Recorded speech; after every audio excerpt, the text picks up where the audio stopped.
Hey, good morning, folks. Or good evening to some people. We've been out all night, hanging out, partying like a rock star, and ready to go find them Easter eggs this afternoon. So, this is my podcast. Um, I'm new at this thing, and I'm trying to do this on my own, and I'm very enthused about it. I like it. It put me in front of the microphone. One day, I am going to be good with my voice. Like, hey, my name is Baby White. You feel what I'm saying? But anyway, so I decided to give y'all a little piece or insight of my life growing up in Melbourne, Florida, in Newtown with the older folks.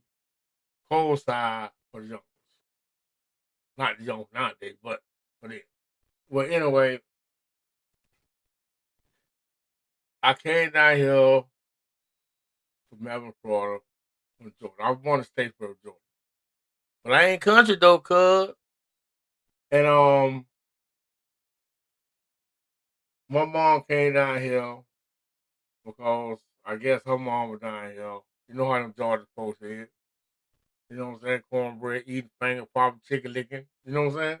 So anyway, they came down here and I think I was like, I don't know, maybe 5 years old. And we was staying, I don't know, just over there by the bar, whatever. Can't even remember that far. Anyway, so my mom tried to put me in school in Stone School, matter of fact. So they reject me. I don't know why though. And so she put me in and I went to school at University Elementary. And I think I was in like fourth grade and they skipped me from the fourth to the sixth. I think I was smaller than a fifth grade. And they sent me to Croton Elementary, and I was like maybe the third black person in Croton. And they usually I used to go to school every day, like on a short bus. But I wasn't mentally retarded just yet. But anyway, it because there wasn't too many buses that would come to the hood and take people to Croton Elementary. That's the only bus that they allowed to come in the hood and take me to Croton Elementary. And that's why I rode the short bus. And so from there, I graduated from Croton. They sent me to Central Junior High School over there by Melvin Courthouse, the old courthouse. And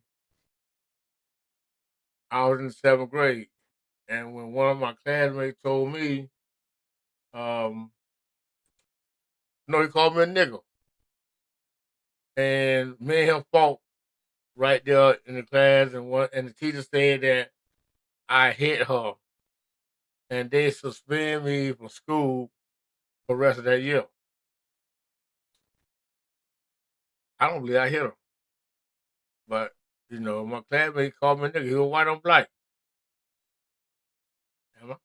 Anyway, so so from there, like I started getting in trouble, stealing toys, food, candy, bicycles, everything that a young kid would do, that young because he was without. He don't have that kind of stuff. Like I grew up in a dysfunctional family. And my mom and my birth dad were dysfunctional, so I think I was dysfunctional. And so by me stealing toys and everything, and I used to like to get caught by the police, so they send me to the juvenile detention center because I like meeting people and doing things with other kids because my mom would never go nowhere, like she was an alcoholic. And so we always didn't have food and stuff. So I started hanging out with guys who was in high school and they used to, teach me how to steal and all that stuff there. So they taught me how to steal, and I used to steal from the neighborhood store, the black store. And from there I started going to JC Penney and riding my bicycle and scooping stuff like that. But I never did nothing heavy. Like I never robbed nobody or stole $10,000. I never did none of that. Just everything that a young kid would do. The poor young kid. And so cause I grew up in the project. And and I started doing that. Then when I started going to juvenile detention center, for some reason I began to be angry at authority.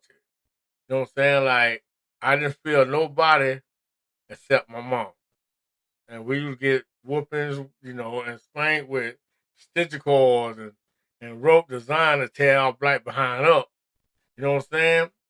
But it wasn't a bruising, it was just love. Like the teach, just like a kid put a hand on the stove, and he learned not to do that no more. So that's why our mom whooped us when we disobeyed her rules around the house. You know what I'm saying? And so I started, it was cool with me. I would never get in trouble. Mom would never take my ass over the police cop. And so I used to go to detention and stuff, and I started getting angry, taking my anger out on other kids, and, throwing little child tantrums. And then from there, they started sending me to a higher grade or juvenile delinquent, um, you know, center. Then I got in trouble, hitting this kid in one of them, juvenile place, and they sent me to Mariana, adult school for boys. And in Mariana, I was 14 years old, and me and another dude got in a fight, and I don't know what the hell we were fighting for. Maybe he did not, he didn't like me. Maybe he tried me or something. Cause in that kind of environment, like you don't stand up, you'll be in a whole lot of trouble. I'm telling you, when I was 14 years old and I was there with the other juveniles and stuff, they be having rides. It'd be like hometown again, this hometown. You know what I'm saying? And you seeing dude with black eyes, face look like white or black raccoons and stuff. You know what I'm saying? So you have to fight. You have to fight the police. If you don't, you end up getting raped. You know what I'm saying? You'll have people will sodomize you or whatever. You know what I'm saying? You'll come out looking like a sidewalk sissy. But I ain't want to do that. So me and the dude we fought and they put us in confinement with other inmates that was in there, like groups of inmates and stuff like that, people talk to. And so they wrote a report on me and him for violating their rule for fighting.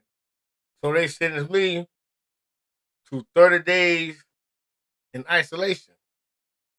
At the age of 14, I had never been in isolation for 30 days.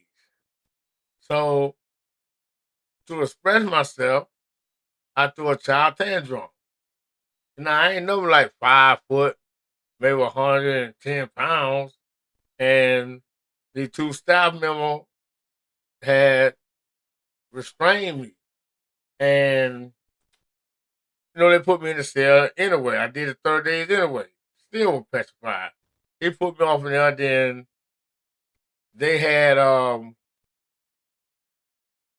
then like through like maybe like a month or something later, they come and take me to Jackson County Jail. And I was surprised. So I get there they booked me and charged me with aggravated battery because one of the staff members said I kicked him and he had a hernia. I'm age 14. I know I gotta go. I got an aspirin memory. I do not remember kicking the dude. And so here I am sitting in the county jail among other, like criminals and stuff and motherfuckers that commit crime worse than what I got. And so, like they told me my court defender told me to plead guilty. And although I'm just a kid, I'm gonna listen to advice. So I plead guilty to aggravated battery, and the judge sentenced me to 4 years in prison as an adult. And so I thought I never even heard the word prison. I thought prison was just another place where they send juveniles at. We have fun and all that. But I was in for a rude awakening. They sent me to 4 years in prison, and I went to North Florida Research Center, which was in Lake Butler. And at 14 years old, I realized what type of environment I was in. They had everybody stripped butt booted naked with your head on the wall and your hands on your ass cheeks. And we all had to spread it. While you got this guard walking around looking at all type of assholes. You probably a punk. I don't know. So I'm in prison. They see me as a young lamb, but I had to transform into a werewolf. I had to be as violent as the next person in order for me to retain my manhood and to get out of there alive. You know what I'm saying? And I stayed in there 6 years. And I would tell you on the next episode exactly what I had to go through at the age of 14. And you will be amazed. So if you want to listen to the next episode, please subscribe and you'll enjoy it. Thank